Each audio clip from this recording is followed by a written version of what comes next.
Good morning, everyone, guys. कौन है? Please comment me.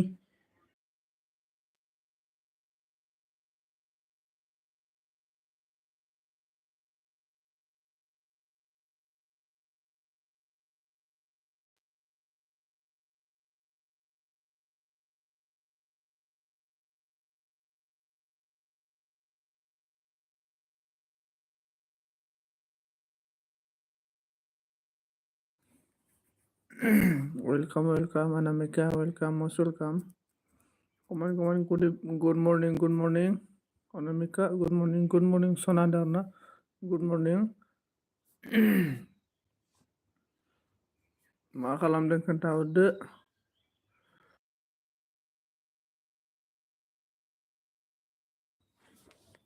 Thank you so much like dan होनायनि थाखाय।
Radhe Krishna, Radhe, in the morning, Radhe,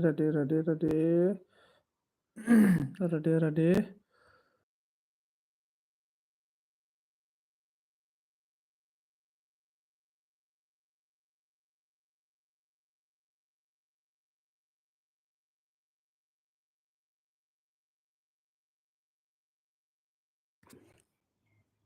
जोंना फैबाय नै Chiranjit good morning brother good morning क्या कर रहा है ब्रादार बोलो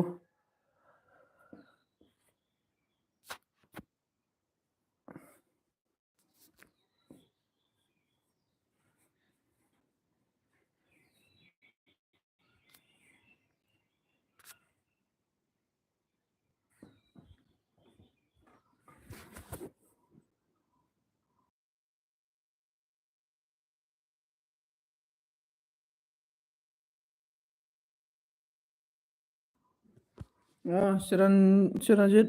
आं न'आव दङ आं दा न'आव दङ आरोना दिनै भट दङ ना दिनै भट दङ ओंखायनोथ' दिनै जेबो खामानि गैया आरोना ओमफ्राय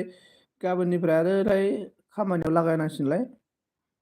ओंखायनो खामानियाव लागायबाय थानो गोनां जायोना ओंखायनो भिडिअ सिडिअ बानायनो हायाखैलै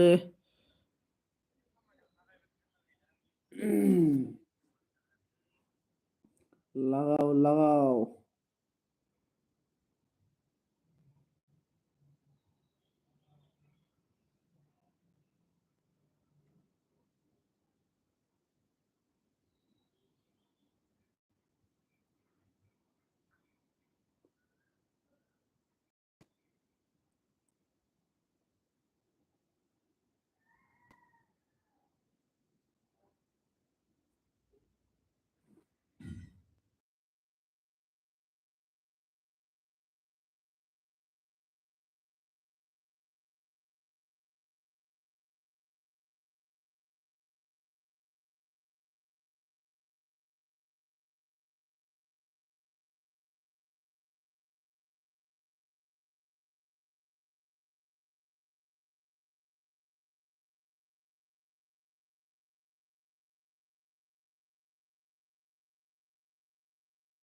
जोंना मेक्सेल फैबाय गुड मर्निं ब्रो होनदों आरोना good morning everyone good morning ओमफ्राय कौन है प्लीज कमेंट करो कौन है प्लीज कमेंट गाइस मी मेक्सेल गुड मर्निं ओरैसो आदै मा खबर मा खालामदों दै जिंनि फेस्टिभेलाव सनालि सना मोसालाय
सोर दं कमेन्ट खालामदोब्रा दे स्रायनो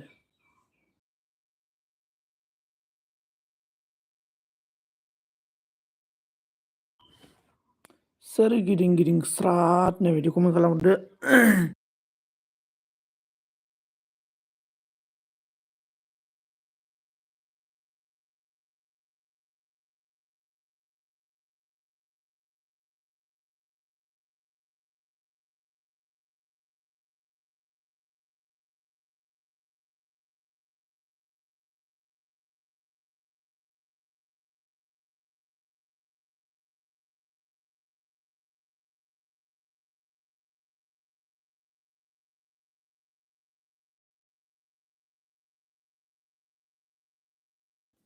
अके कमेन्टफोरा नुजायाखै नामा सोरनिबा सनाफोर नांदों हेलो सुजीत बोल रहे हो लोग शर्मा ने hello Sharma ji hello good morning Sharma ji स्वागत है आपको मेरा एलबी में स्वागत सर गिदिं स्राट कमेंट एवरीवन गाइस कौन है मेरा एलबी में राधे कृष्ण राधे राधे राधे राधे राधे राधे राधे राधे राधे राधे सर गिदिं स्राट ना ना ना ना ना ना ना ना ना ना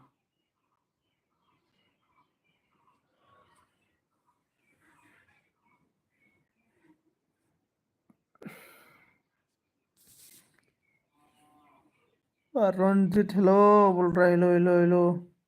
शर्मा जी हेलो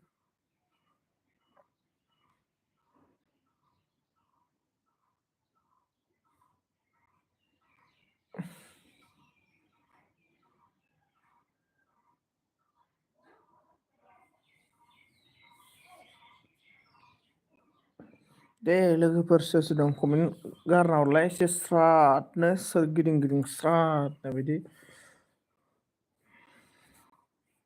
सना जिउ होनदों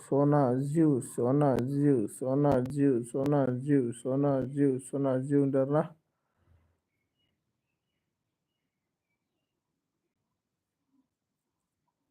हेलो अनामिका बोल रहा है अनामिका आपको हेलो बोल रहा है सर माने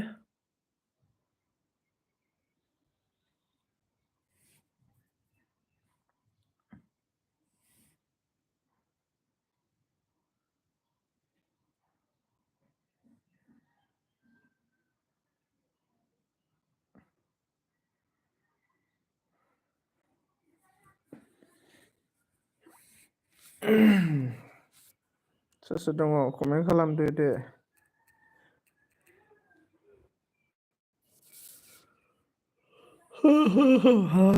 ला ला ला ला।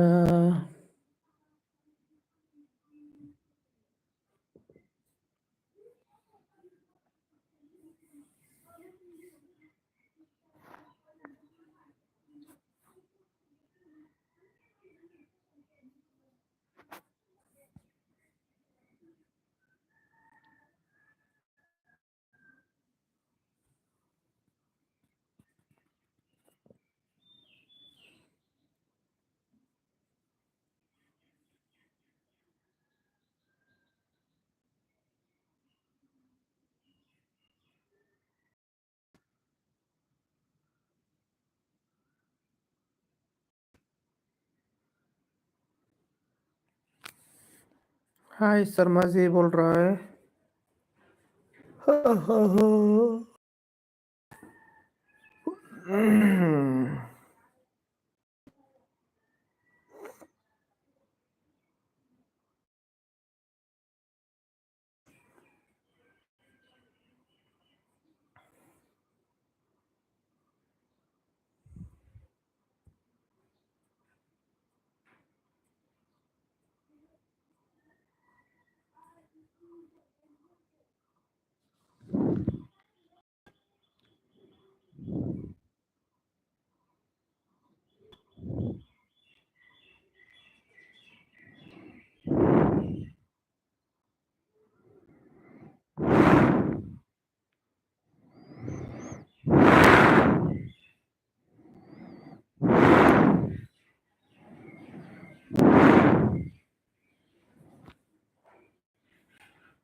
गैलालै बे थांबायदां बियो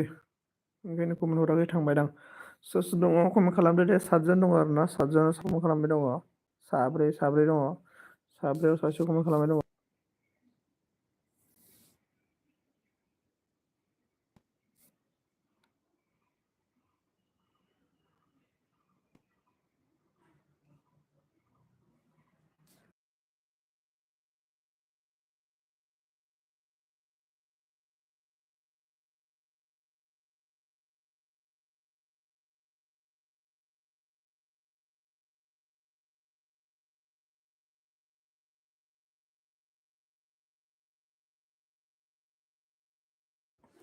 आं हाथाय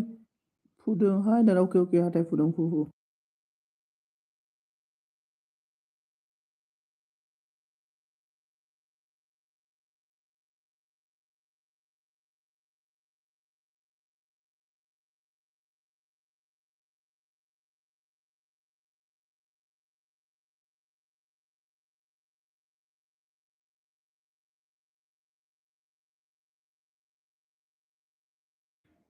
हेलौ हेलौ गुड मर्निं फंबाय ना जोंना माबाया जगिता नार्जारि आब'। हेलौ हेलौ आब' मा खबर? गुड मर्निं आब' गुड मर्निं। मा खालामदों आब' खोन्थाहरदो दे।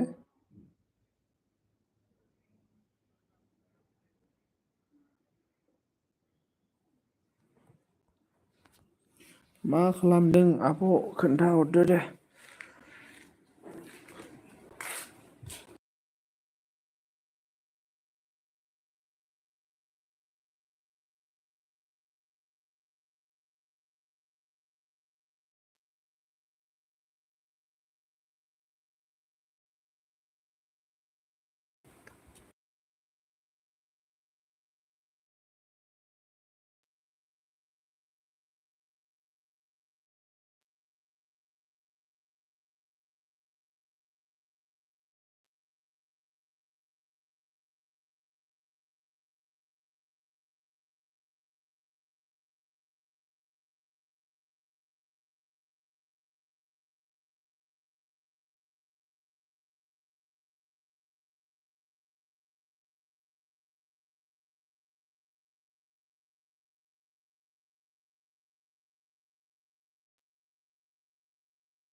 सोर सोर दङ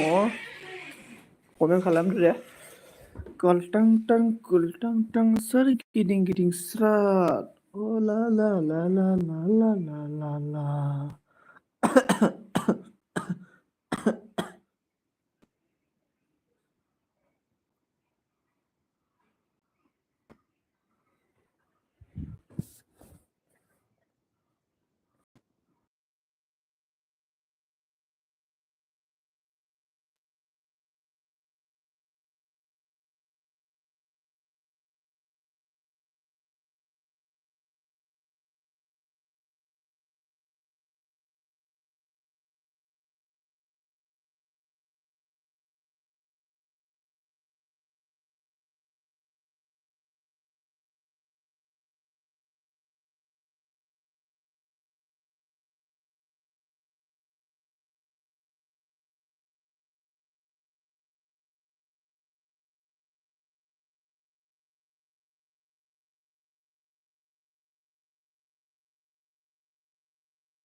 जोंना माबा मा होनो MDM गुड मर्निं ब्र गुड मर्निं MDM ब्र माबोरै खबर सबर मा खालामबाय दं खोन्थाहरदो दे। दायो मा खालामबाय दङ? डिउटि गैना गैया ब्रादा दा दिनैलाय?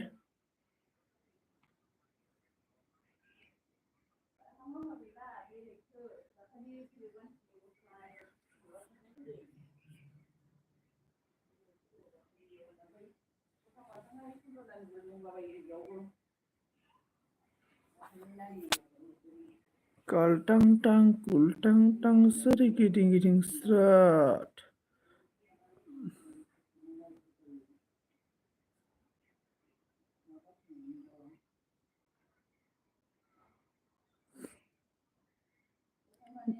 दं डिउटियावनो अके आदसा ब्र मा डिउटि मावो नोङो खोन्थाहरदो दे खोन्थानो हायोब्ला।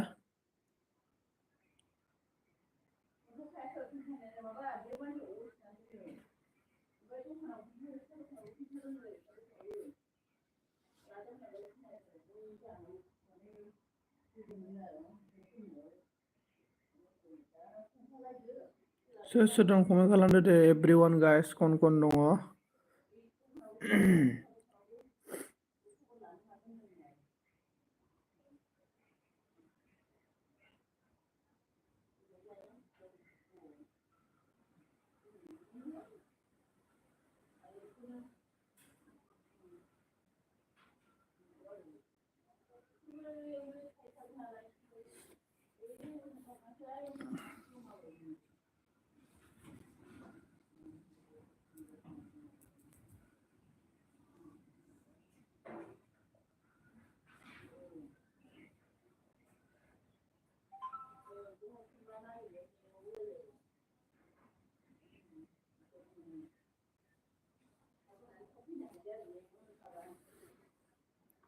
ओइदै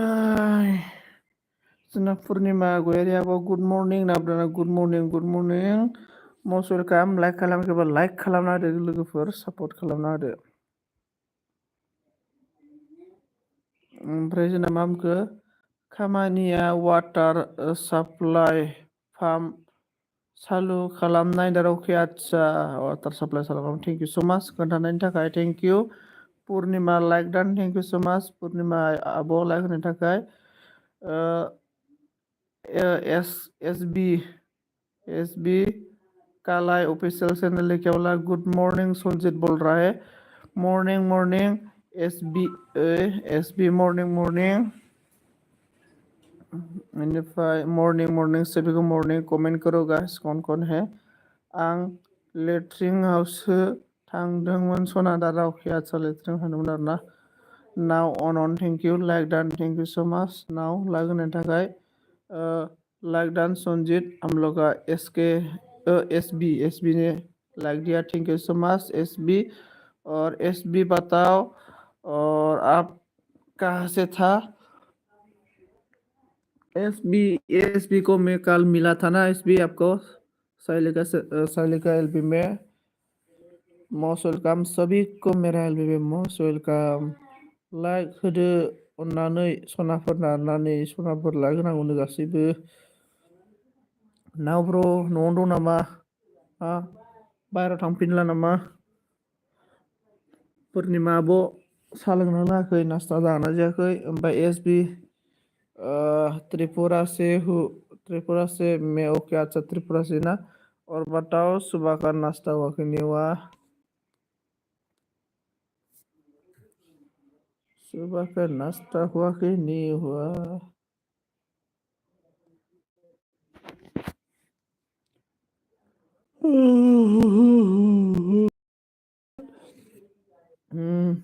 साहा लोंबाय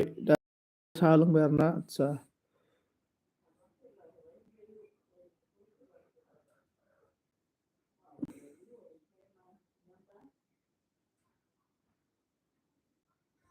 राधे कृष्ण राधे नामदों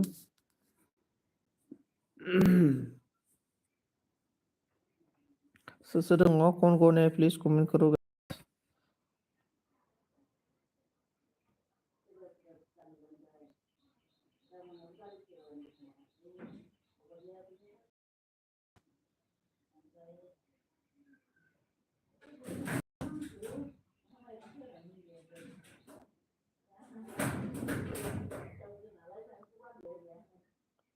एमडीएम लोगोफोर 1K खालामना होदो नाद्रा लोगोफोर हेलो दोस्तों जो नया है प्लीज देखो हम लोग का एमडीएम के साथ फ्रेंड हो जाओ एमडीएम के साथ फ्रेंड हो जाओ हेलो गाइस कौन है एमडीएम के साथ फ्रेंड हो जाओ गाइस लोग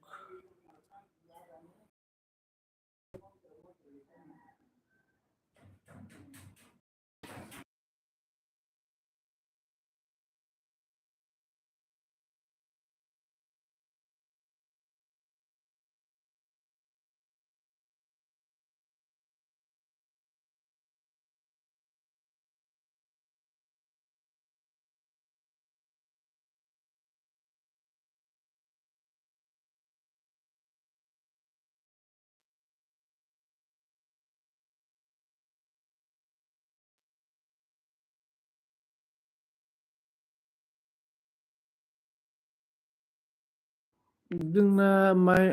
पुर्निमा आब'माखो देहायानो मोजां जायाखै आगै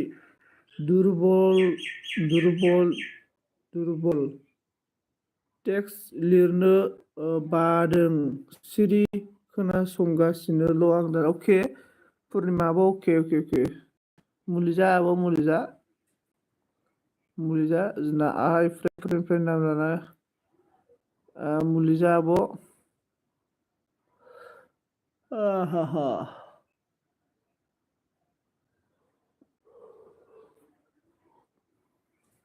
दाउरोसि लोंना हो पुर्निमा आब' जोग्लावरिजों जोगोलावरिजों दाउसा फिसा दंबा रोसि फुदुंना होलाय। मा दुरबल बियो स्लिं साफा जागोन आरोना। जारि जोग्लावरि मानामुनि गिदिर फिसा सना फुलि रुफा फुलि होनानै जोग्लावरि बिलाइ एकदमबारे दाउ रोसिजों दाउसा फिसाजों फुदुंना लोङो आरोना बियो दाहायनो बेलासिनो राफोद जागोन नोङो। अनामिका सनाजिउ अके अके थेंक इउ स' माच खालामना हो सोर सोर दङ।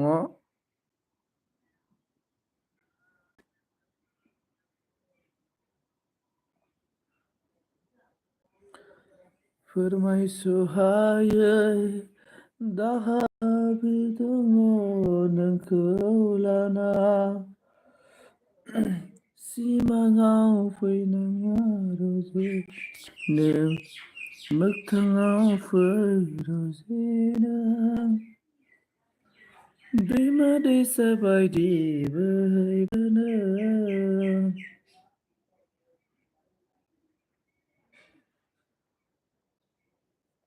मुलि जानायजों हामाखै आगै सेभेन खान जाबाय लानायानो। ओइ माबा मा जादों मथ'दे आब' खोन्थाहरलाय मथ'दे माबायदि बेमार नोंनि बेमार खोन्थाहरलाय आं नोंनो मुलि खोन्थाहरगोन आरोना माबायदि बेमार। बांद्राय जुदि जोङो सेलेन लायोना बांद्राय सेलेन लायोबा देनां बोरायबा बोरैबा सेफटिक जायोनो आरोना सेफटिक जानायनि चान्स फैयोनो आरोना। आरो मोनसे गुबुन फारसे जाबाय बांद्राय मुलि जाबाय थाबाथाय जोंनि किडनि लिभारफोरा माने एसे प्रब्लेम जायोनो आरोना। ओंखायनो आयुरवेदिकसो जानांगौ आरोना मडेल आयुरवेदिक मडेल। देलाय माबायदि बेमार नोंना खोन्थाहरलाय।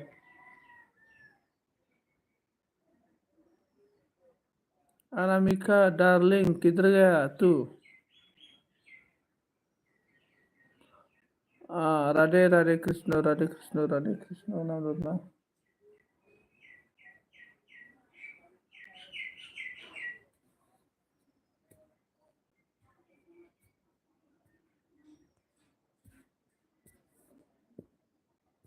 टाइमखौनो बारा मोनदों माथो आं दिनै टाइमखौनो बारा मोनदों आरोना। You can do it for the New York Times and will ask the others thinking. Very few people have ever been able to get.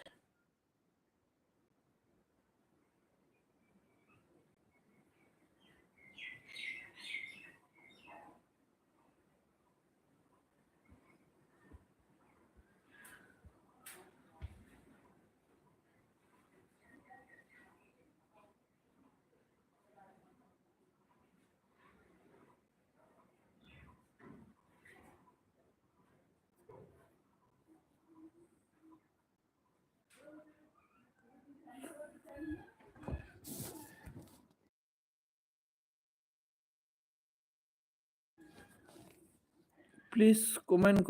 now Narna guys. Okay.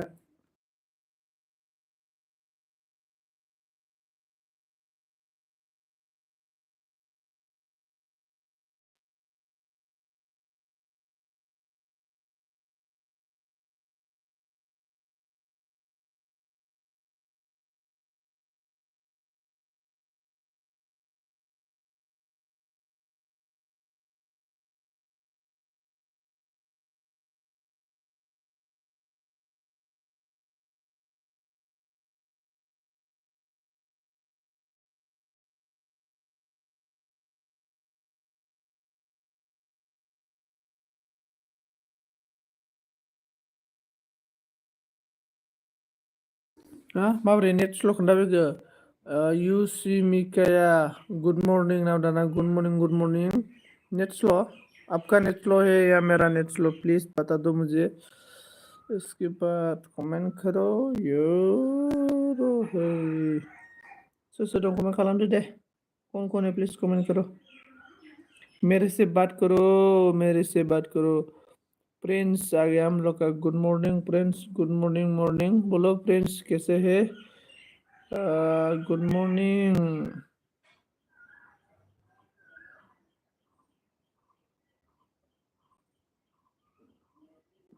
Call टंग टंग कुल टंग टंग सर गिदिं गिदिं स्राट। Prince how are you? क्या कर रहा है? कैसे है बताओ। यूमिका क्या कर रहा है? गुड मॉर्निंग सभी को, एवरीवन गाइस, गुड मॉर्निंग। कौन कौन है प्लीज कमेंट करते रहो। Comment comment. संजीत मेरी जान, संजीत मेरी जान, संजीत मेरी जान बोल रहे। Okay, thank you so much Anamika ji. अनिफाई यू, आप कैसे हो फ्रेंड? और मैं ठीक हूँ, और फ्रेंड्स मैं ठीक हूँ। और आप का बताओ, आप कैसे है?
इसके बाद सोना जियो, सोना जियो, सोना जियो नाम था ना अनामिका।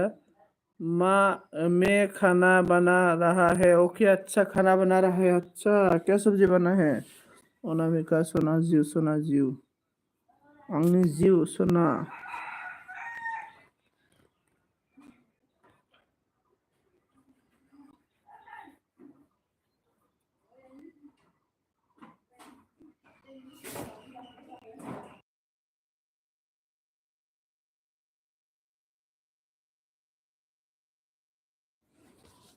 अनामिका मा खालामदों खोन्थाहरलाय?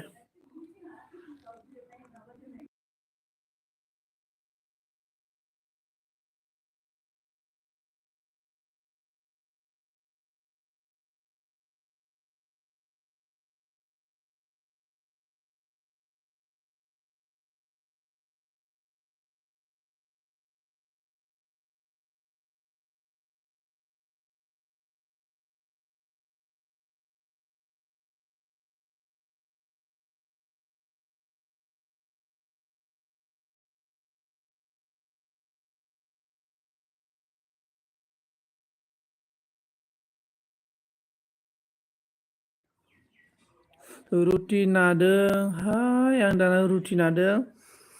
रुटि जालायलायो मानसिया। आं रुटि जायो होननानै मिथिफेरामोन, दिनैसो मिथिबाय आरोना रुटि जायो होननानै। ओमफ्राय MD M on अनदारना thank you so' माच अन थानायनि थाखाय। ओमफ्राय सोर सोर दं कमेन्ट खालामना होदो दे स्राय, कंकने स्राट कमेन्ट होदो स्राट। सोर गिदिं गिदिं स्राटनो आरो। कालटां टां कुलटां टां सोर गिदिं गिदिं स्राट। लाबुराय होदो दे।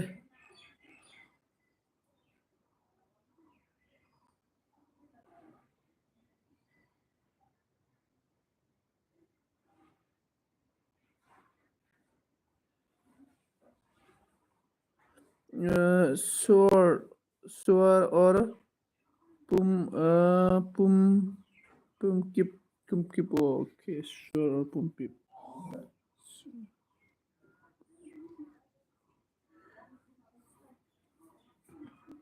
अच्छा दीदी, ओके, अच्छा मैं भी खाएगा था रे, मैं भी खाएगा वो दीदी।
La la la la la la la la la la la la la la la ने नानिनो टिफिनाव हरनो अके आदसा नानिनो टिफिनाव हरनो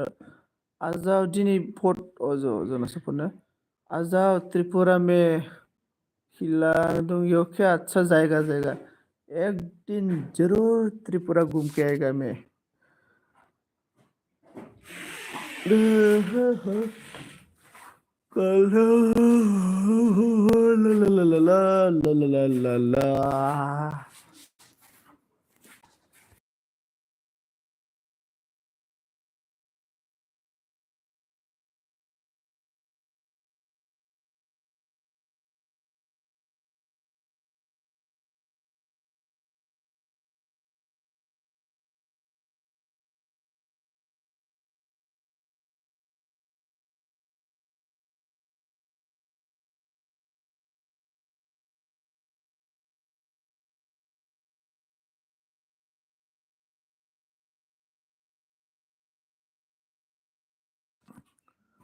जोमैसा बसुमतारी गंसेयाबो अन थेंक इउ सो माच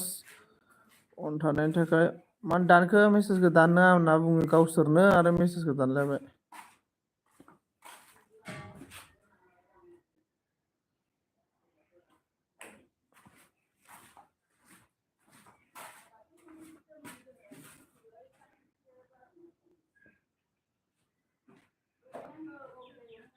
संजीत भाई आप क्या करते हो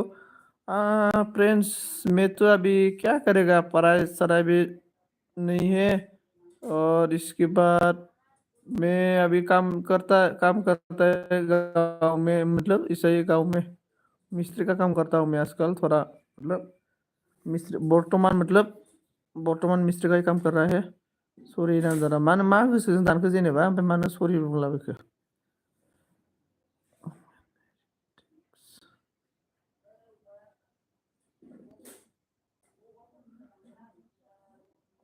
और फ्रेंड्स बोलो आपका हस्बैंड कौन सा जॉब काम करता है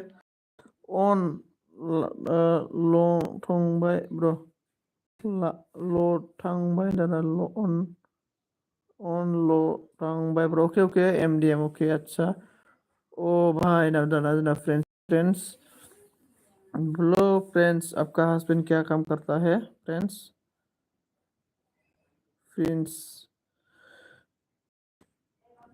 ओहो आपका फैमिली में कौन कौन है फ्रेंड्स बताओ मुझे एमडीएम ब्रो नों क'क्राझारिमोन नामा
निउ इयारनि पिकनिक जानाय जा गोथाव आं लोगोफोरनो नायदोंला र' अनामिकानिखौ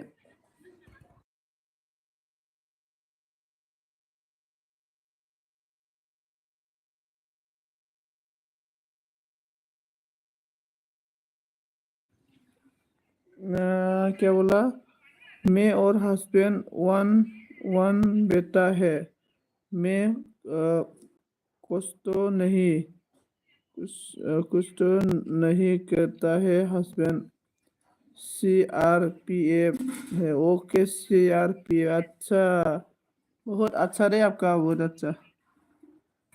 तो आप तो अकेला रहता होगा शायद फ्रेंड्स हम सफर नम हम सफर नमो हम सफर नमो okay you you Sumika hello you Sumika बात करो ना यू सुमिका मेरे साथ आज आजकल यू सुमिका मेरे से बात ही नहीं करता है राधे श्याम दीदी ने बोला गुड मॉर्निंग हाँ भाई बोला फ्रेंड्स ने ओके अच्छा फ्रेंड्स तो फ्रेंड्स आप अभी तो दोनों ही होगा आप और आपका बेटा ही होगा शायद आपका फैमिली में इसके बाद अभी मतलब वर्तमान इसके बाद हाँ भाई ऑन हम लोग का राधे श्याम ने ऑन कौन कौन है प्लीज कमेंट करो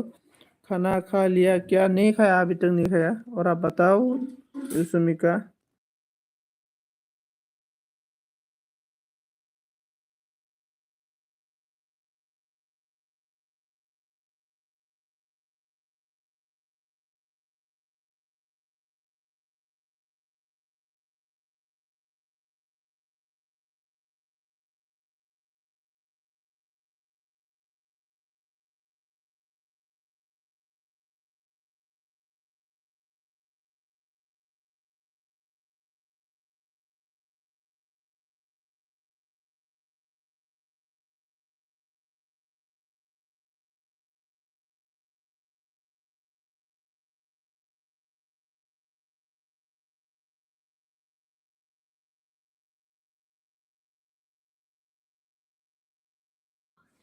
थैंक यू सो मच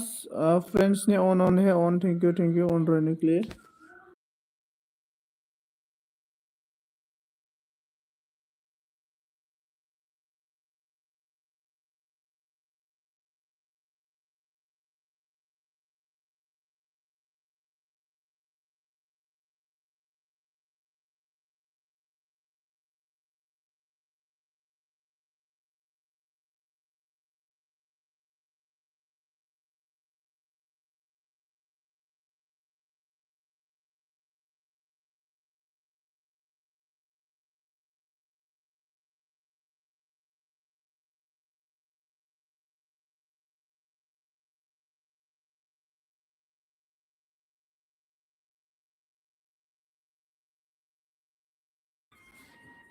भाई जोंना मा नामखो आज कोई भी नहीं है क्या नहीं है रे यूमिसी का इसलिए तो मैं आपसे बात करने के लिए बोल रहा है बेनिफ्राय आं बाक्सानि नों बाक्सानि सिने अच्छा अच्छा हम जामाय नामा हम जामाय नामा ओके कमेन्ट हरनो उसुबिदा जाबाय आं हा अनल' दे ओके राधे श्याम दीदी ऑन बोलो कौन कौन क्या क्या सुबह का नाश्ता हुआ कि नहीं हुआ सभी का बोलो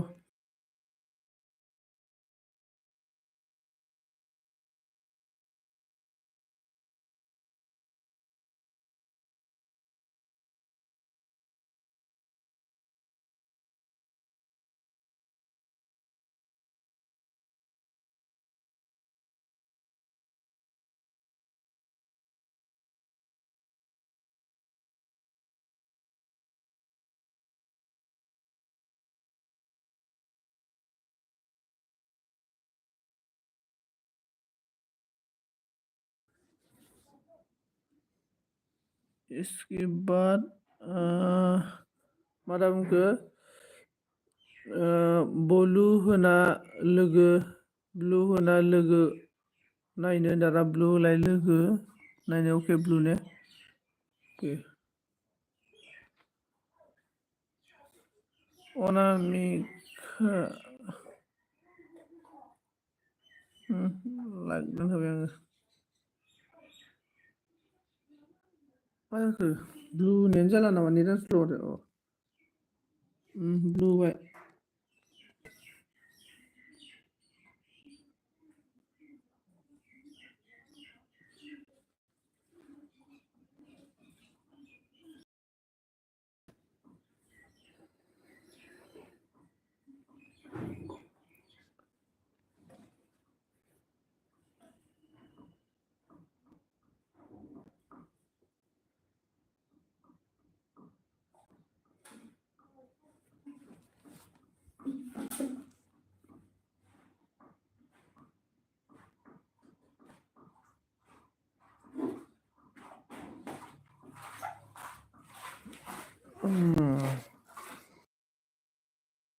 क्या बोला कुछ नहीं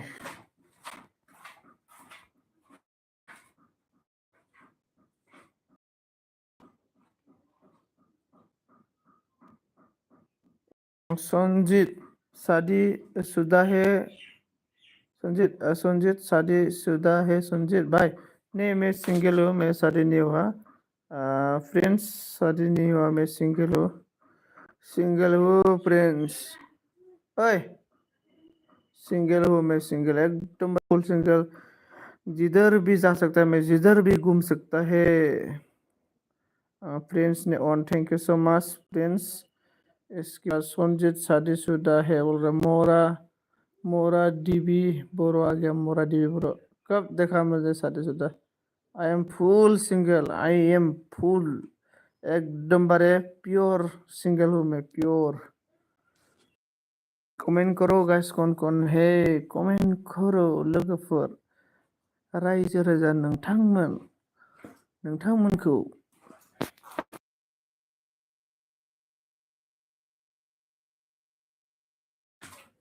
हाँ प्रिंस एकदम बड़े फुल सिंगल इसलिए तो मैं बोल रहा है जो भी मुझे किधर भी बुलाएगा ना मैं इधर ही पहुंच सकता है मतलब मेरा कोई ऑब्जेक्शन भी नहीं है और मतलब प्योर है सिंगल लड़की हेलो हेलो रायजोमोन नोंथांमोना जेरावखि थाया मानो आंनि बे जौस्राङाव नुजाफैनानै कमेन्ट खालामदो आंनि जौस्राङाव दङब्ला कमेन्ट खालामनानै बे आंनि लाइभ स्ट्रिमखौ हुलुस्थुलु कमेन्ट खालामनानै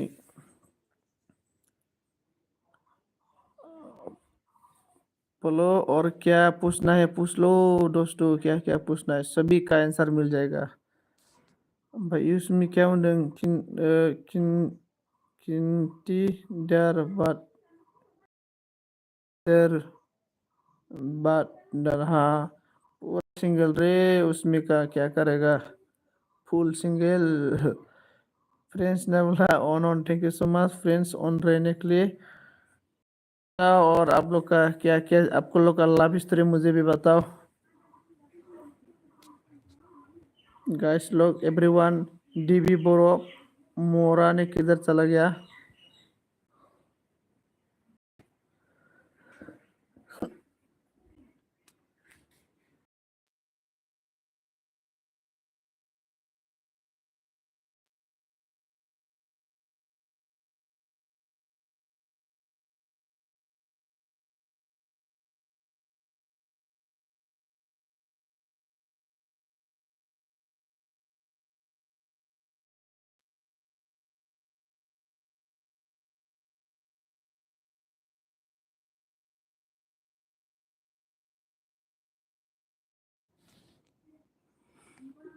मा नेट माबा स्ल' जादों नाब्रा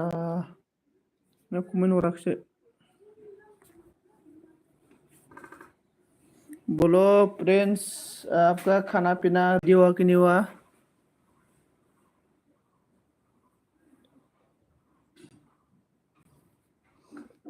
गर्लफ्रेंड ले दे दो मुझे भी गर्लफ्रेंड दे दो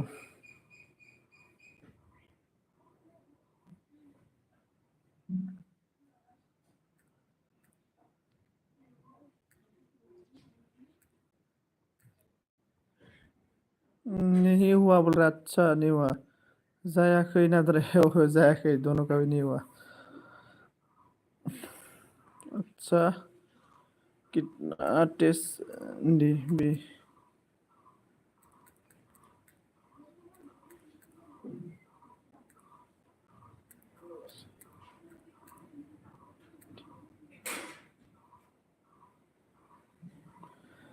मेरा नहीं हुआ बोल रहा है। ओके आपका भी नहीं हुआ, उसमें का भी नहीं हुआ, जायाखै नहीं हुआ। ओके अच्छा बेनिफ्राय मा होनना बुंनायदोंमोन आङो? फ्रेंड्स आपका तो अभी फैमिली में दो ही होगा, आप और आपका बेटा ही होगा।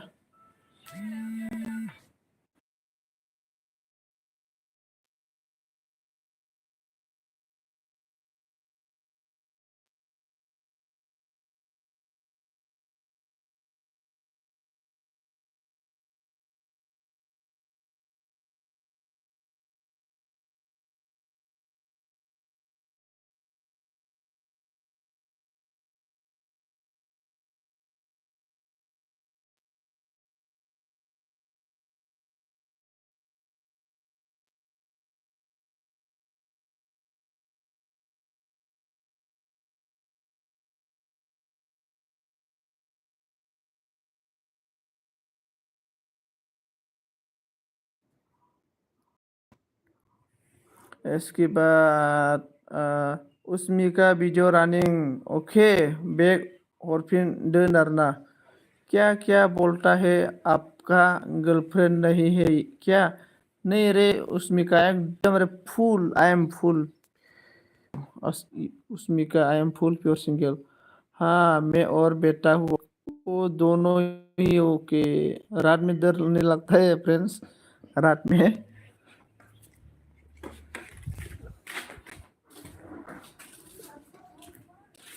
50% नेट पेक थांबाय माथो।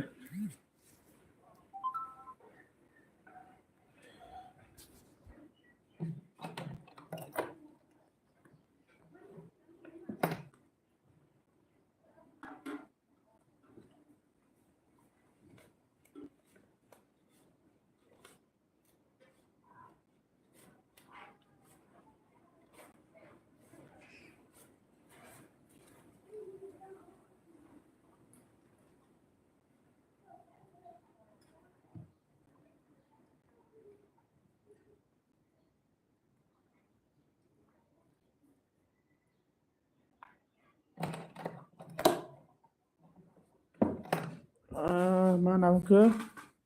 गुड मर्निं नावदों जोंना माबाया मेक्सेल गुड मर्निं नावदों आरो गुड मर्निं गुड मर्निं। ओमफ्राय मैं और मेरी बेटे ओके अच्छा उसमिका आपका वीडियो रनिंग हो रहा है, बैक कर दो हम लोग का एमडीएम को। हाय संजीत, हाय सोना मेक्सेल ने। इसके बाद फ्रेंड्स ने बोला नहीं लगता हो उधर ओके अच्छा। आप लोग का मतलब कौन आप लोग का एरिया मतलब सिटी है या टाउन, मतलब टाउन में रहता है, सिटी में रहता है या विलेज में रहता है? फ्रेंड्स आप बताओ।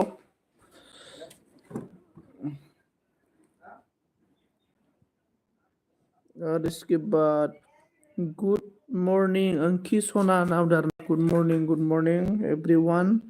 इसके बाद सोना बाजै अनामिका माब्ला सिखारा नावदों मेक्सेल नावदों नै जोंना। बोलो युसमिका।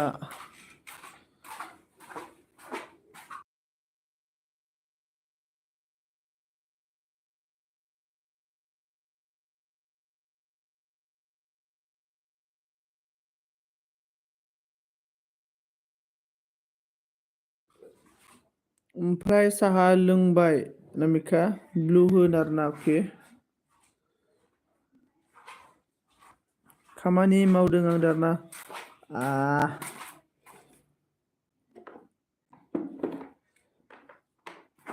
नोंना बोहरा लांजोब्बाय नामा नोंनाबो? एथ' आरो इसके बाद क्या बोला लड़की दिया मैंने लड़का दिया मैंने लड़का दिया मैंने मतलब लड़का दिया मैंने लड़का दिया माने हौवा हरबाय नोंसोर माथो। मा खामानि अनामिका होनना दाना गथ'फोरनि नास्टा बानायदोंलै अनामिकाया गथ'फोरनि डिउटि ना दोंना रुटि रुटिखौ दुटि ना दोंना दुटि बारे दुटिबो नालायलायो होमबा अनामिकाया दुटि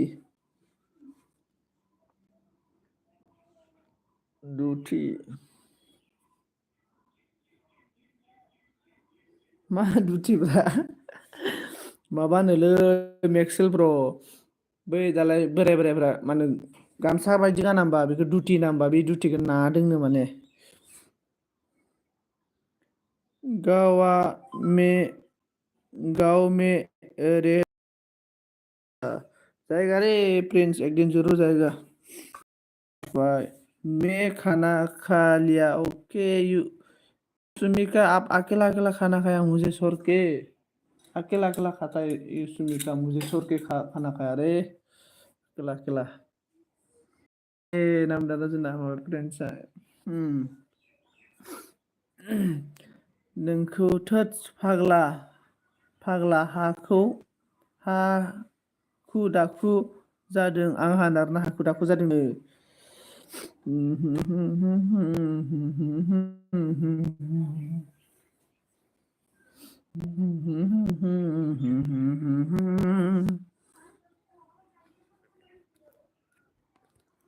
कमेन्ट खालामदो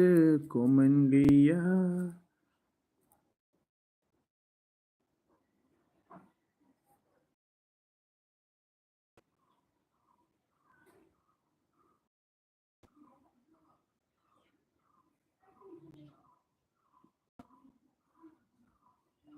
प्रिंस ने ऑन मैं मैसेज आप लोग के साथ मैसेज जिउटी मा होनदों हाय आदा गुड मर्निं ना जिउटिया गुड मर्निं बेनिफ्राय जिउटि गुड मर्निं एभ्रिवान गासिबखौबो आरोना गुड मर्निं जिउटि फुंनि ब्रेकफास्ट जागोना जायाखै खोन्था मेक्सला माखौ एलबि होआ बबे समाव एलबि होआ बबे समाव दाना सोरखौ होनो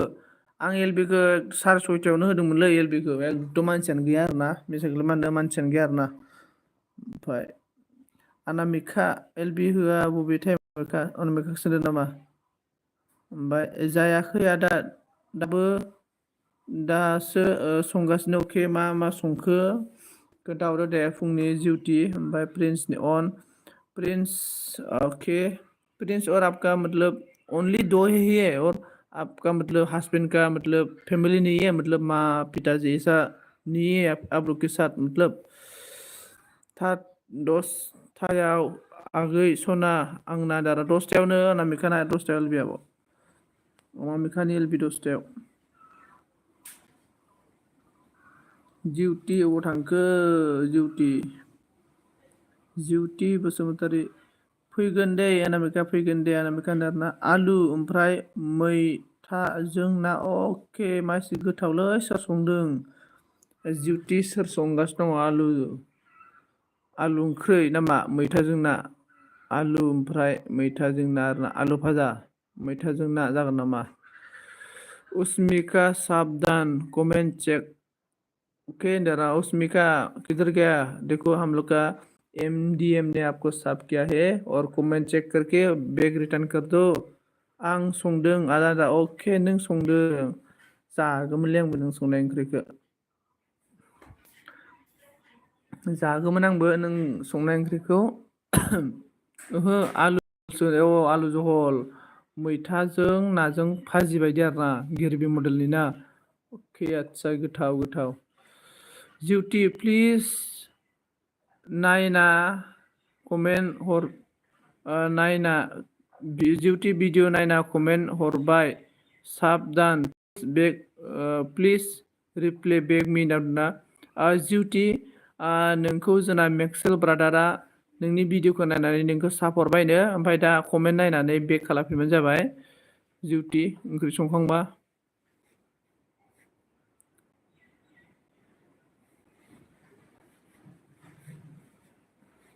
दे लोगोफोर सोर दङ कमेन्ट खालामलायनो कौन है कमेन्ट करो guys comment everyone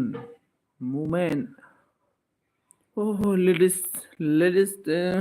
man, gentlemen. Hello, so okay, जागोन दे खालामगोन नादों खालामगोननो दसथाया आंखौ अननानै सापर्ट खालामना होफै आरोना थेंक इउ जिउटि नाम दोनै जोंना थांगोन थैजौ कन्ट्रल नोंसोर मोनसे मेथाइ खोनायाखैथाय आं नारजि अमा बेदरजों जानो लुगैदोंमोन ने कन्ट्रल बाबा कन्ट्रल नोमफाखो आङो अमा बेदर लायनो थिनखाबाय नेब्रा लोगोफोर नै आं दायो क'क्राझार टाउनाव अमा बेदर लांनो फैदों आंना सेन्देलाबो जिलाला या बिल्डिं गोजौनिफ्राय बारजुमहरसै आङो रायलायनायब्रा अके अनामिका बाजै फैगोन दे होनदों फैगोन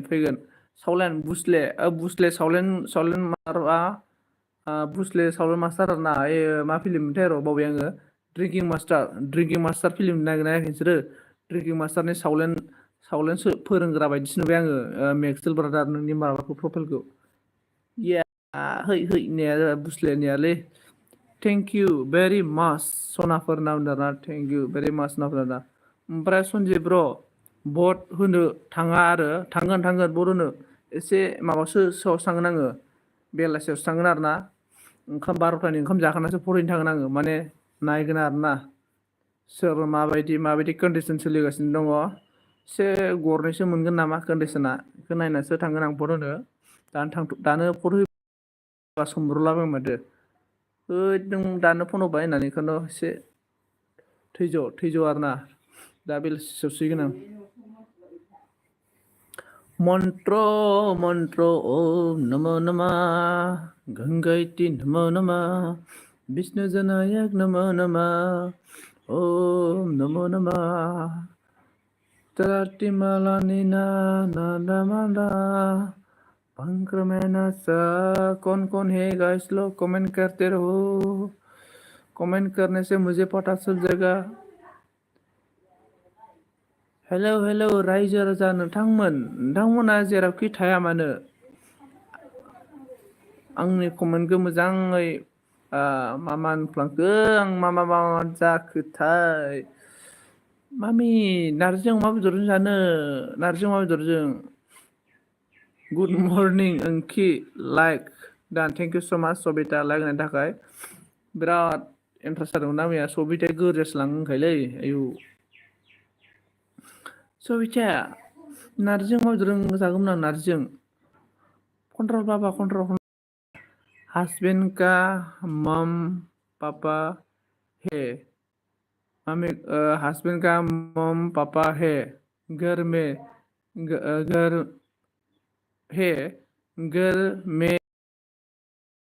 का स्कूल का पास रहता है ओके घर में आप स्कूल का पास रहते हैं अच्छा गुड मर्निं जोंना बि अफिसियेला गुड मर्निं आदै लाइक खालामना हो बि अफिसियेल आदै नों मोनसे मेथाइ खोनायाखै बि अफिसियेल आदै मामा आं नारजि अमा बेदर जानो लुगैदोंमोन नारजि अमा बेदरजों होनना बुंसिगोन आरो ओहो मामा आं नारजि अमा बेदर जानो लुगैदोंमोन नारजि अमा बेदरजों कन्ट्रल बाबा कन्ट्रल नोमफानो नारजि लायनो होखाबाय आङो ओं लोगोफोर नै आं दायो क'क्राझार टाउनाव सेन्देल जिलाला गाननानै नारजि लायनो फैदों लामाबो बिराद गोसा या बारस'लाबायनोसै आङो या होनलाबायनायब्रा नों नारजि ओंख्रि जानो लुबैदों लुबैदोंथ' आरो नों संना होबा जागोनथ' बिराद दुगा सान्थि फाया आसोलफोरनो मा अफिसियेल नोंबो खम फाग्लालै मानसिया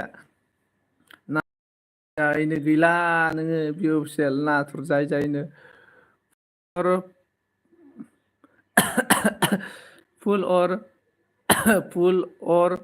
पानी पी रहा है फूल और पानी अच्छा उसमिका अच्छा बे अफिसियेला मिनिबाय आरोना नारजि अमा बेदरजों जानो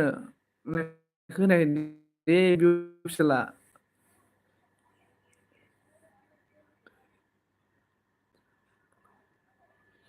आदै होनजानो बायो नामा बि अफिसियेलालै हेलौ लोगोफोर नै मोनसे भिडिअ लाना फैलायबाय आङो होनलायलायथारो माथो नोङो खाथारनो हायोला आं बे अफिसियेलनि भिडिअखौ आं नारजि जायालै नारजि आरोना बि अफिसियेल प्लिज जइन इउ जागोन आरोना बि अफिसियेल नै जोंना मेक्सआव जइन जानांगौ ओमफ्राय बि अफिसियेल नोंना काहिनिया मा जाखो माथो काहिनिखौनो खोन्थानो दाना बिराद बेस्थ' माबा नाथुर खावनायाव बेस्थ' जागासिनो माबाफोरा नाथुर खावनायाव ओमफ्राय आंबो संनो रोङोथ' ओंख्रि नाजानाय रोङो आरोना जोंना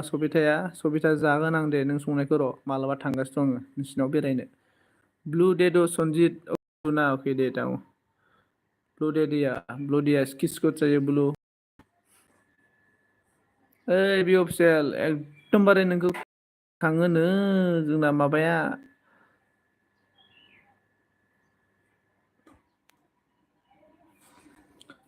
गाइस वमेन हेलौ रायजो राजा नोंथांमोना जेरावखि थाया मानो कमेन्ट खालामदो दे हेलौ रायजो राजा आदै मादै बिदा फंबाय बिब' बिनानावमोन बे आंनि सनजित गयारि जौस्राङाव गोख्रैनो कमेन्ट खालामफैदो प्लिज सापर्ट खालामफैदो सबिता अन मैं रोटी खा रहा था ओके मैं रोटी खा रहा था पुरी खा रहा था ओमफ्राय आं एलबि होनो बाबायलै दाना भिडिअ'आनो 40 जासिगोन खेला एलबि होआलै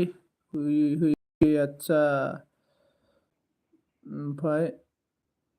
भिडिअ'आनो 400 जासिगोन आरो ने ओमफ्राय हाय आदा हेलौ आदा मा खबरा मोजां माइनाव नों मैया ना मा एलबि होदोंमोन ना नोङो मैया दाख्लै माइनावा एलबि होदोंमोन माइनाव गयारिया आं नोंनि एलबियाव लाइक हैदों ओमफ्राय लाइक हैनानै नोङो कमेन्टखौनो हरनो हायि खालामना दोनदो आरो ना कमेन्टखौ अफ खालामना होदों आं कमेन्ट खालामनो नागिरबाबो खालामनो हायाखै माइनाव मेक्सेल कमेन्ट राव साब हरगोन मेक्सेल कमेन्ट होना दोननांगौनो बि अफिसियेलाव हरफिनगोन नोंनो बि अफिसियेल नोंनि ना हमनाय भिडिअ'आव कमेन्ट हरबाय साबधान एन चेक एन्ड रिप्ले मि ब्र' ना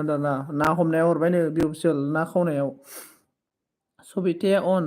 थेंक इउ मेक्सेल रिटार्न हरगासिनो आरोना ब्लु हो अके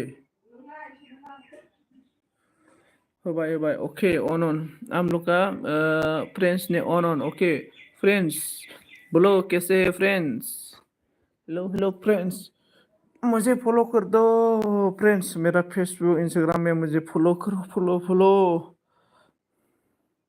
मेक्सेला अके बि अफिसियेल नों जोंना लाइक दान सन्जिब ब्रन्डा जोंना गेबसना फैबारनानै साराय बार'थासिम नांबाय 12थासिम थादोंबा मैया गेबसन नोङो साइलेन्टआव साल्थे गुड मर्निं गेबसन साल्थे नादारानि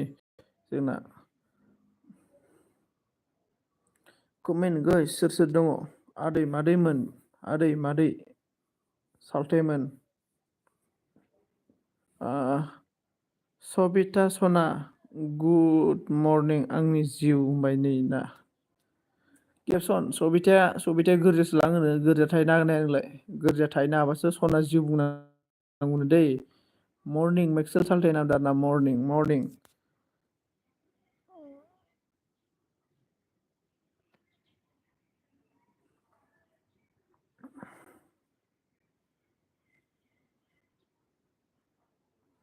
साबधान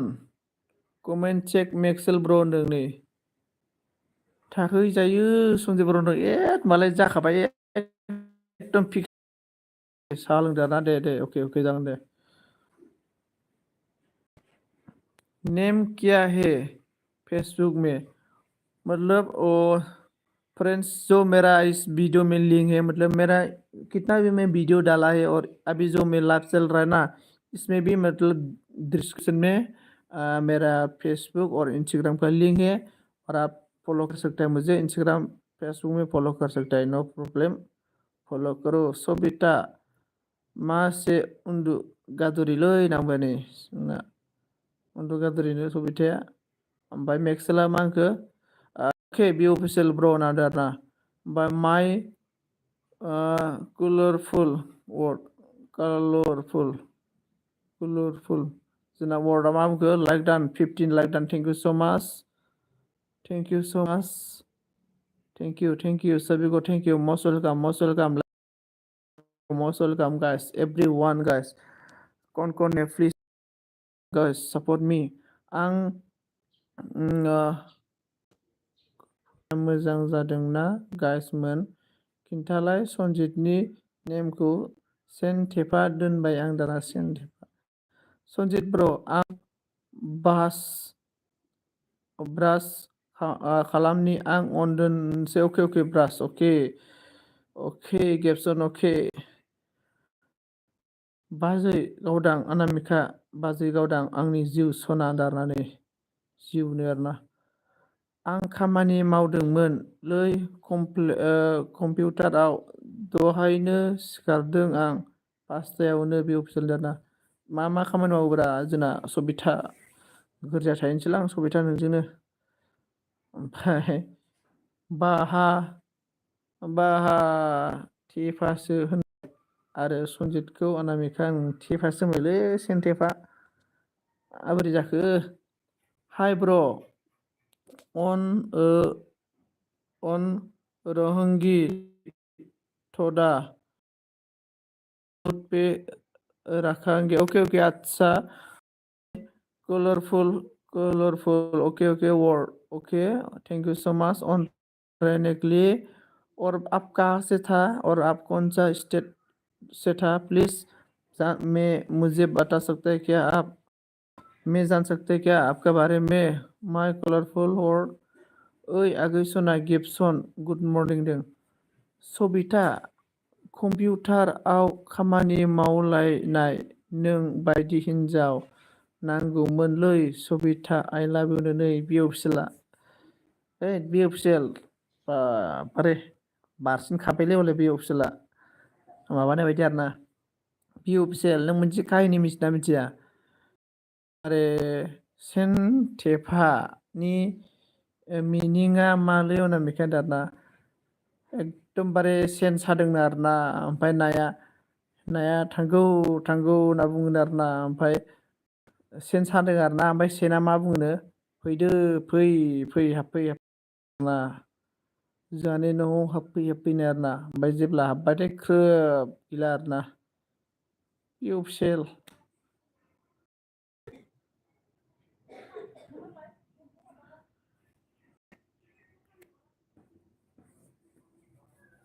रायजो राजा नोंथांमोनखौ आंनि बे सनजित गयारि चेनेलाव बरायना लाग्राय जाबाय नोंथांमोना जेरावखि थाया मानो जेरावखि खोनासङा मानो आंखौ दसे सापर्ट खालामना होदो कमेन्ट खालामनानै मिथियालै नाजानाय आंनि आन्दाजाव सनजितआ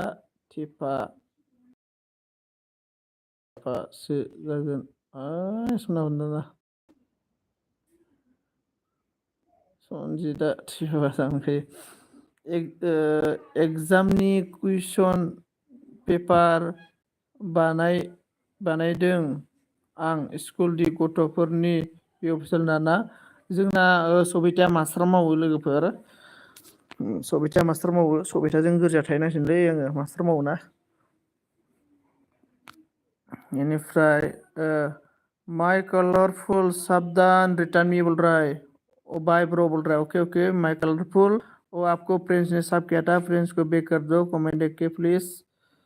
बेनिफ्राय आजिखालि हिनजावखौबो फैसा खामायग्राखौसो लानांगौलै सनजित ब्र ओरैनो जाग्राखौ लाजाया नामबाय मिनिबावबाय नै अन थेंक इउ र' दे दादा अके सबिता अके र' अके नोंखौ नागिरनानै नोंखौ नायहरनानै इसान दानाय गुलटां सोर गिदिं गिदिं स्रादनाय खोनायानो बि अफिसियेल सोर गिदिं स्रादनाया मा होननाय जायोलै गुलटां सबिता आंजों जादोलै नोंलै नै बि अफिसियेला ओमफ्राय जोंना उसमिका अन थेंक इउ सो माच उसमिका बोलो क्या कर रहा है अभी खाना पीना हो गया कि नहीं हुआ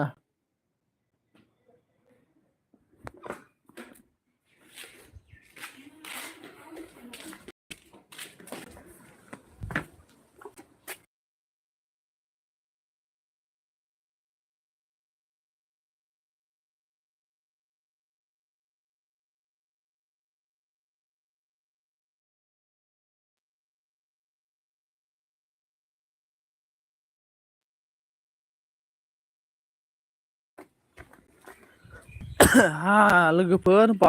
बारे सोरजों कमेन्ट खालामदो दे। ओमफ्राय जोंना राइट बि अफिसियेल नों बुंनाया कमेन्ट हरनो कमेंट नहीं किया दाना उसमिका कर दो हम लोग का DMD को ओमफ्राय सुलि खारलुं फैलायबाय नै सनजित बोथोर गरम दाना बोथोर गरम सनालि नों खारलुं खाब्रा सैमाथिं बेनिफ्राय मेक्सेला होनदों अन अनामिका नोंनो नामा दाना अनामिका नंगौ नामा इसके बाद हम लोग का अनामिका ने क्या बोला यस नंथारगौ हाय सना बियो अफिसियेल नाम आरोना खालथां थां खुलथां थां सोर गिदिं गिदिं स्राट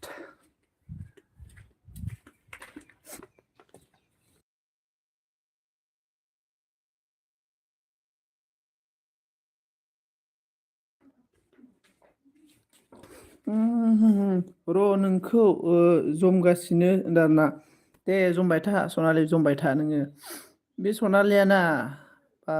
बारे आंनि लिभाव थायाबाला दाना आसरित अनामिका ना अन जानाय मेक्सेला अन दे आंजों रायलायदो लोगोफोर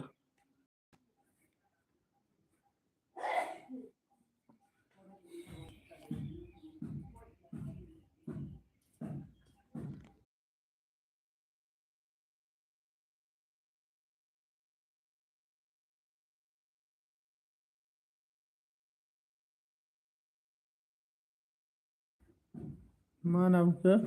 नोंखौ सोर फोरोङा बिदि मेथाइ खननो मेरला मेथाइ आरो सोर फोरोङा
उसमिका मिनिबाय मेक्सेला अन सनजित नोंनि थाखा खामायग्रा हिन्जाव नांगौ होनदों नामा ओं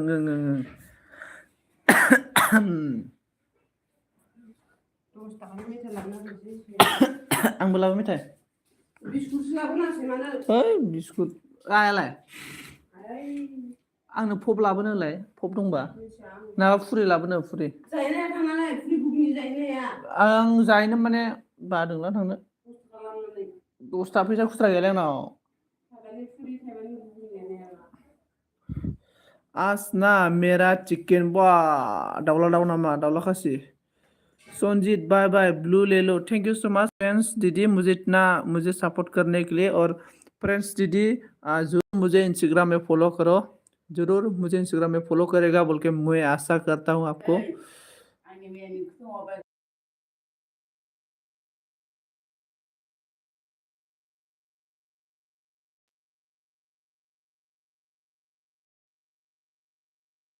थांगासिनो दंलै गुड मॉर्निंग संजय बोला सलाम माही तू मेरा में ज़्यादा नहीं रहता है इसलिए तो मैं गुस्सा आता है कल टंग टंग उल्टा ना फ्रेंड्स ने बोला ओके बाय ओके अच्छा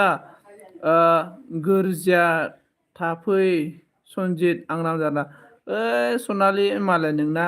हरसे हरसे फन रायलायग्रा दंखायो बिदि हरसे हरसे फन रायलायग्रानाव हाबसनहैलाबायालां गोरजिया होननानै अनेकसो बाहायगोन बे गुड मर्निं जोंना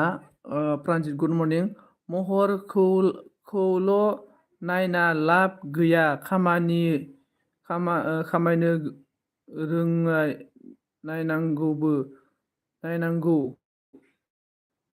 हाय सनाफोर नङाबा संसार जानायाव खस्थ' मोनो आगै सना मोनदों फायोसो नामा दाना सनालि नोंनासो दंखायो माथो फाग्लि आंना गैया एकदमबारे फुल पियर चाकाक आरोना सिंगेल आङो ओमफ्राय माहिया दारा माहि अन कालटां टां कुलटां होननाय खोनायो नोंसोरो मेथाइखौ ओमफ्राय गांसना गुड मर्निं दादा today morning everyone guys comment खालामबाय था बाजै हिन्जाव नांगौलै नै प्रान्जितनि हिन्जाव नांगौ प्रान्जितनो ओइ प्रान्जित गोरजिया थागोना गोरजिया थानोबाथ' नै मोनबाय सासे सनालि दङ गोरजिया लांगोननो माहि क्या हो गया रे माहि प्लिज मर्निं कमेन्ट माहि फाग्ला फन रायलायग्राखौ नाङा आंनो नाङालै फन रायलायग्रा एलबियाव फुल सापर्ट होग्रायासो ओमफ्राय माहि हास्रा माहि म्युनिसिपल कॉरपोरेशन मतलब म्यूनिसिपल कॉरपोरेशन क्या हो गया इसको उसमें का मॉर्निंग डाउनलोड बाजू ना माही ऑन और दोस्तों आप लोग कमेंट करते रहो मैं 5 मिनट में you I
thank you so' माच।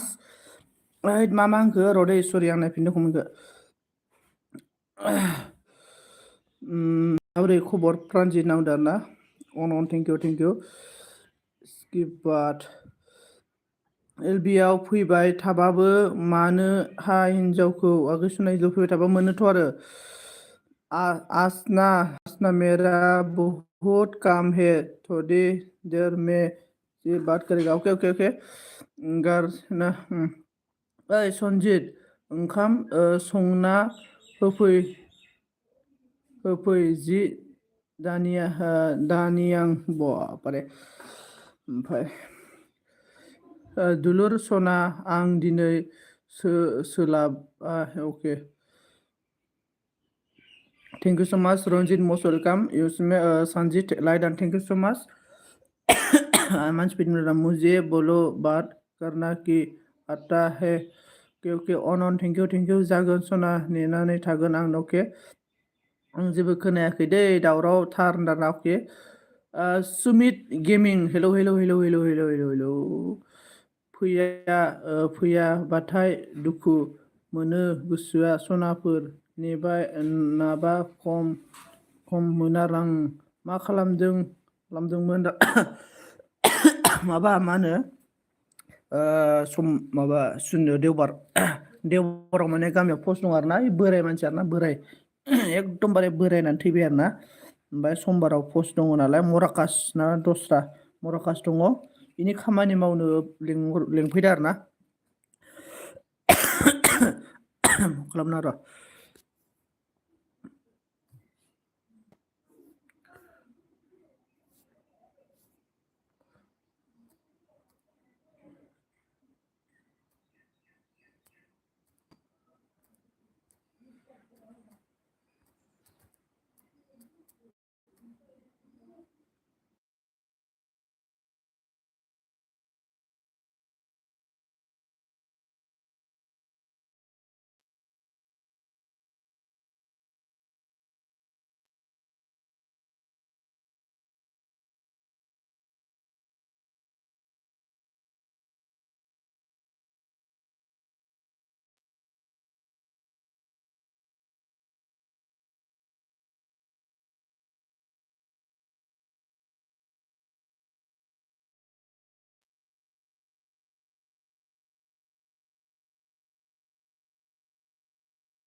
मा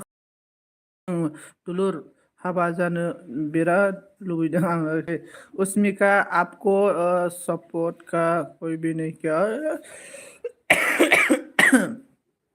नहीं कुछ तो बोलो उसमिका कुछ तो बोलो क्या प्रान्जिता माखा हाबा जानोसै संसार जानोसै गथ' गथाय खांजानोसै दाना जागोन जानाङा लुबैबाबो लुबैनायालाय लुबैखायो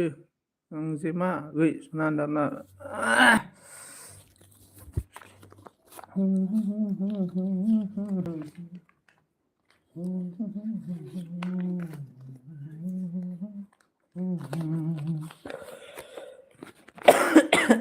दुलुर ओइ प्रान्जित बोरै जाखोब्रा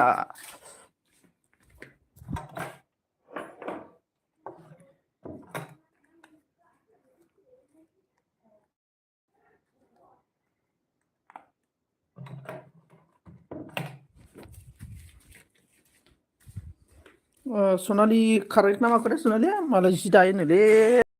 नांगौथाय सासे नांगौलै सनजित नाना प्रान्जित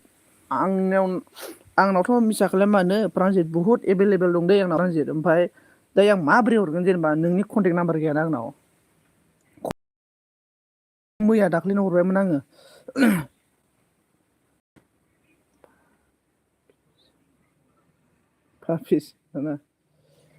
प्रान्जित अन thank you so' much Ranjit thank you so' माच अन थानायनि थाखाय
थोदस मा जादों ब्रा बेवहाय ओइ बि अफिसियेल एकदमबारे हिन्जाव रानलायनायजों गैला नोङो बि अफिसियेल हिन्जाव रानलायनाय हागौ मोनासै ओइ बि अफिसियेल नों खोनाना खोनायाखै माबा मा होनना बुंगोन जोंनि बर'फोरना मानो दारिया खम बेनि खोथाखौ नों खोनाबाय जानांगौ नों मोनसे ओत्स डि hello hello hello hello Usmika hello hello hello सोर एल बि होदों होनना गिदिंगासिनो गिदिंनोसो फैदों आं अके आदसा दिनै लाना फैबाय आं दिनुनावबो दसे थांबाय अके आदसा कल फैदों मोनलै लोगो दाना अके लोगोनि अके अके कमेन्ट गस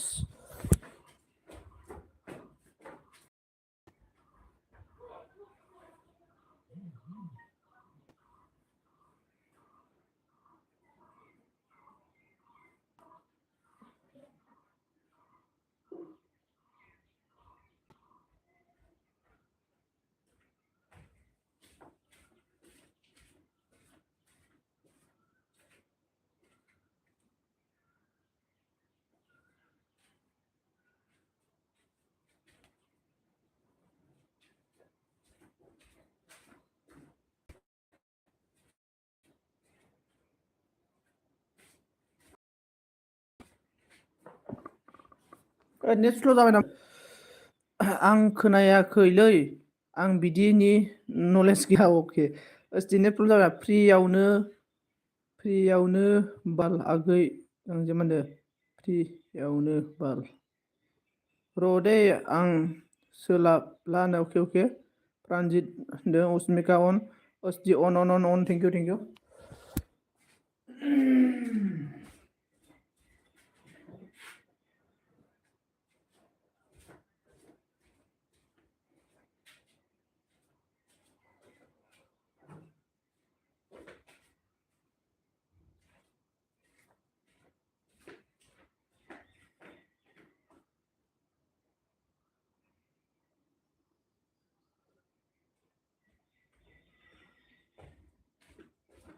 फेन नागिरनाखैलै आङो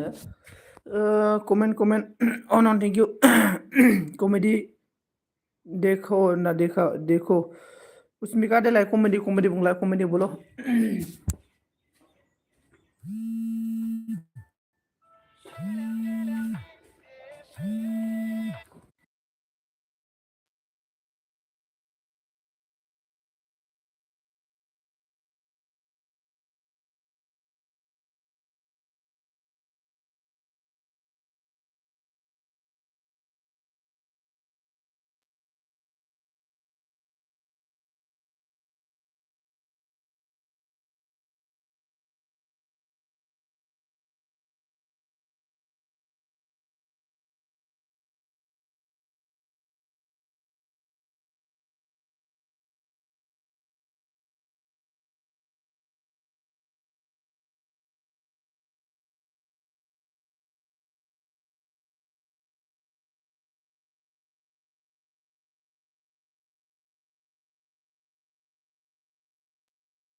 मा नामखौ बि अफिसियेल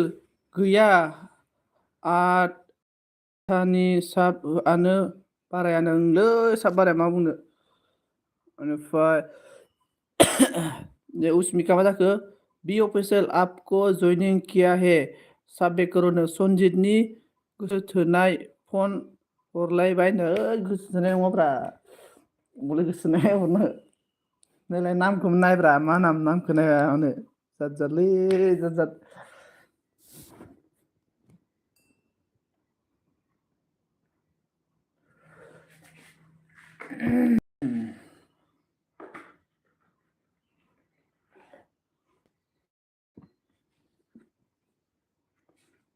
गोसो थोनाय नोङो गैयाबोला जुलिखौ माबोला फरायफिनगोन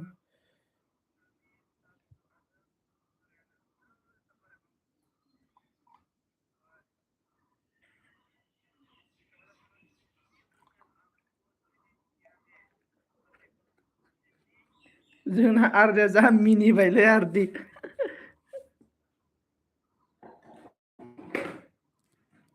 आरदि आंना नेटफ्लिक्स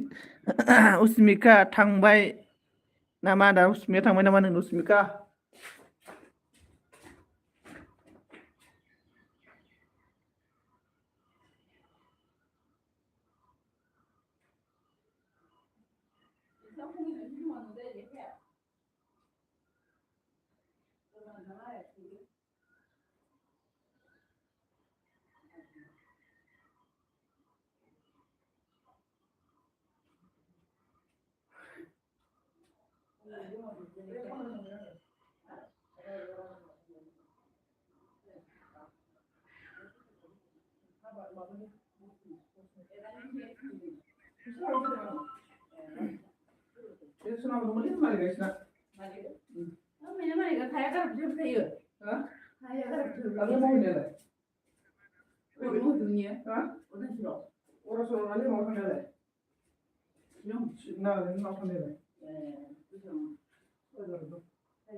सोरना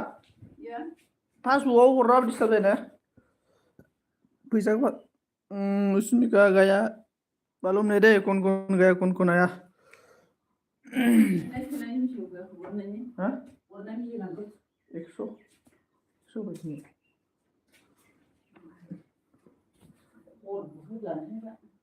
हाँ आंनि आर'नाइ लानानै उदांदों नोंलाय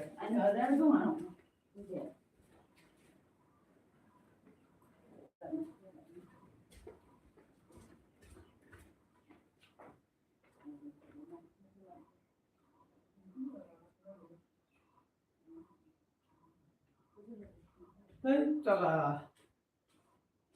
बेदर जाबायलै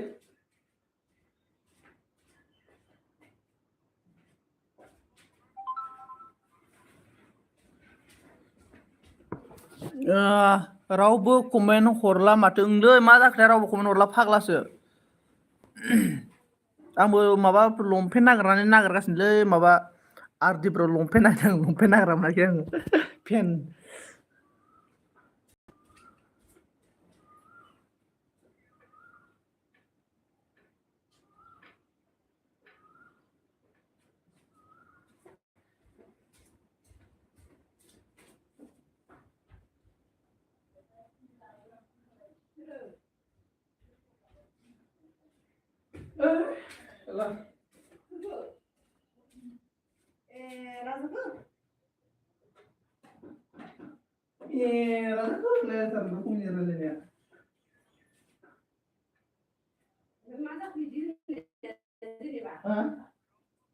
माने सबकर असली रायलायदो आरोना नों रायलायग्रा रायलायबा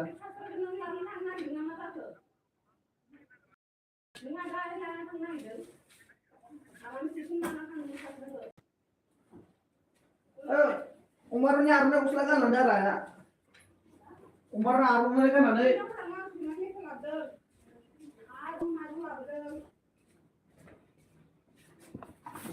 मा होनखो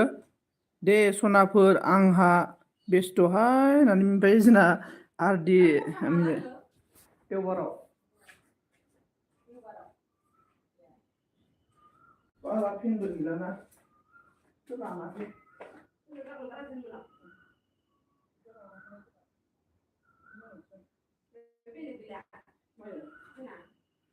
लंपेन्ट दङ बावदोंसो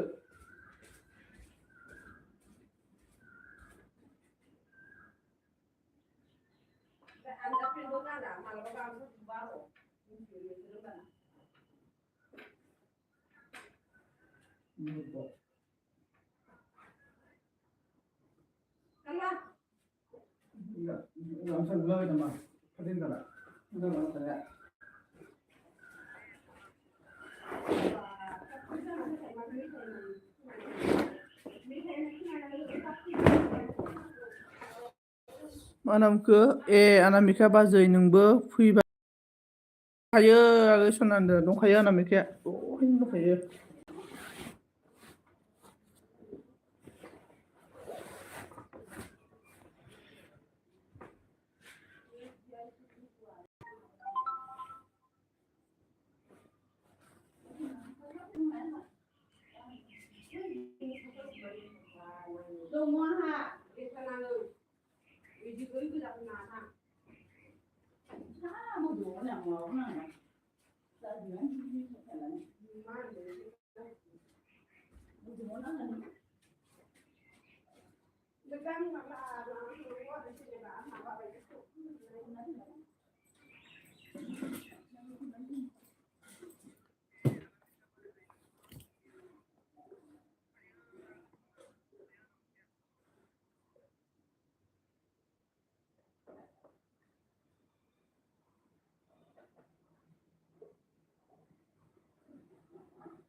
मा नामखो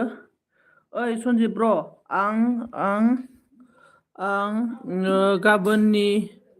गुबुननि LB आव दावबायहैनो दसे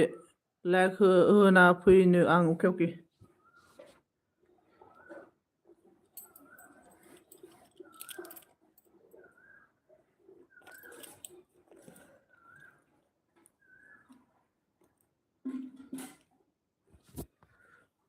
र' आरदि आगै सना आंनाव दसे फै दे दाहाय 10टायावनो आरोना।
जोंना हार्डवेयर को जयनिं हो गया हारबिन खारबायलै गैलायो थांबायदां। हेलौ आगै नावदों जोंना नै माइनाव हेलौ माइनाव आब'। इसके बाद मेक्सेला अन थेंक इउ हिंसाम नुदों फटकआ दारा सोरनि फट'खौ हिंसाम नुखो ओमफ्राय दैमु फैदों आरोना दैमुआ दिनैसो फैदों आंनि एलबेआव मालायनि एलबेआव बुहुत गिदिं आंनि एलबेआव गिदिं आरोना दैमुआ खिन्थु आं दैमु नोंनि एलबेआव थाङा आंनाव फैगोन आरोना ओमफ्राय जेबो नागाराखै हाय आब' अनामिका मा खबर हेलौ फ्रेन्ड अल फ्रेन्ड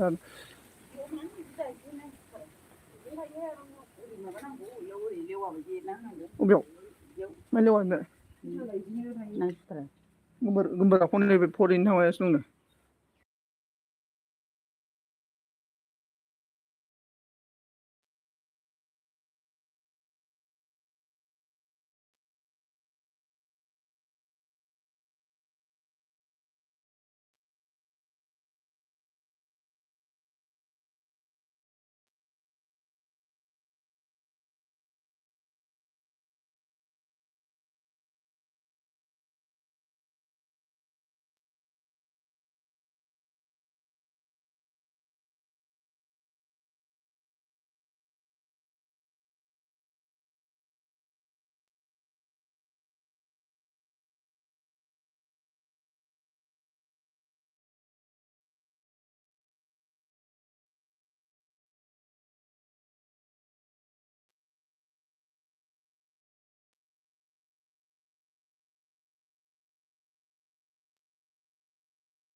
सरि आं बिराद कमेन्ट फरायगासिनो दं मुडखौनो अफ खालामनानै कमेन्ट फरायगासिनो आङो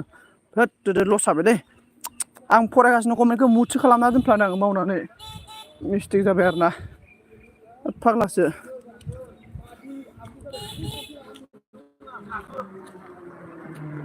खामानियावनो नों मानो मोनसेबो लायो लानांगौब्रा डाइरेक्टनो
सुक्लि दं माथो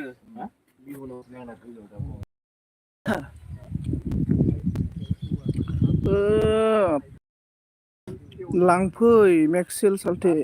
जान फ्राय दाना जानथिगानिफ्राय आरो ना सन्जित ब्र आई एम अन दा एवे खामानि दा अन दा एवे आच्छा सिया या गेपसन या ओमफ्राय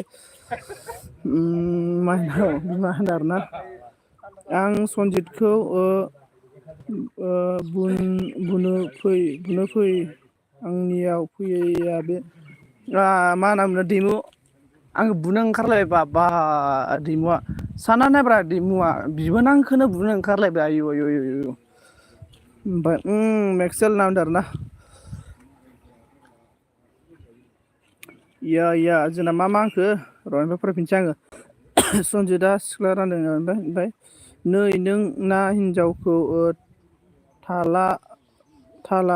लागाय नाङाब्ला लायजागोन दे सोरना हिन्जावखौ थाला लागायनो थिनगौब्रा जोंना माइनावा अन मेक्सेल दारना बुबालाय थांनाय नङा अनब्लासो थांगोन खुलुमहर बुबालाय बोरै थांनो रागासो जोंसिनगोन माथो खुलुमहरब्रा बिबोनां सना माइ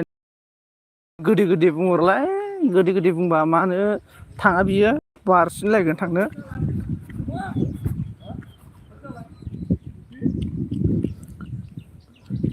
दोननोसैलै मेक्सेल जोंना जोमावा 23 लाख दा थेंकिउ स माच जोमाव लाइक होफैनायनि थाखाय दोननोसैलै आं सारादु दं नालाय सारादुनि माने मराकासनि माने खामानि मावदों आरो ना औवा दाननो नागिरदों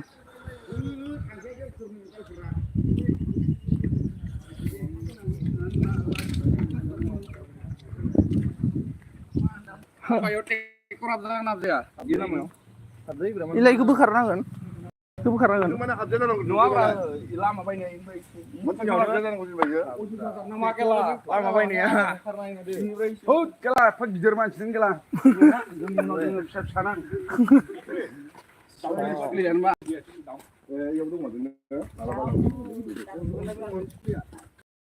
जाना बैनि समान जाबाय एसे देरनांगौलै बरिया मोनजालायनो जाबाथाय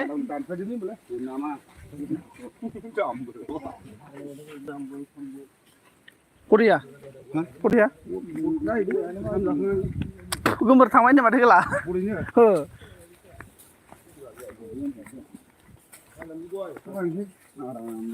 बेलासियाव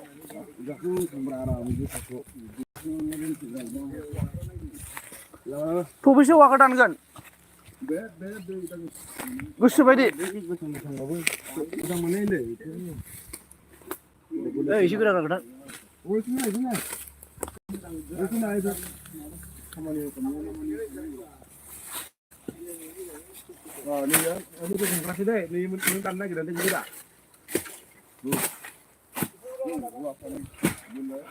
ini masa kini mau kini ngapain?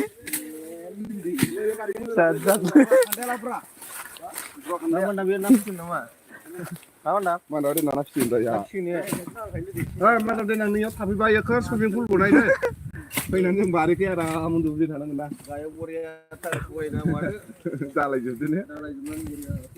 Gujung dah. Awak aku isi apa kamu dan. Belum ada deh. Sudah saya dah deh. Nih aku nak kerasin dong, Halo, ya naruh gula bayu, aku naruh kerah.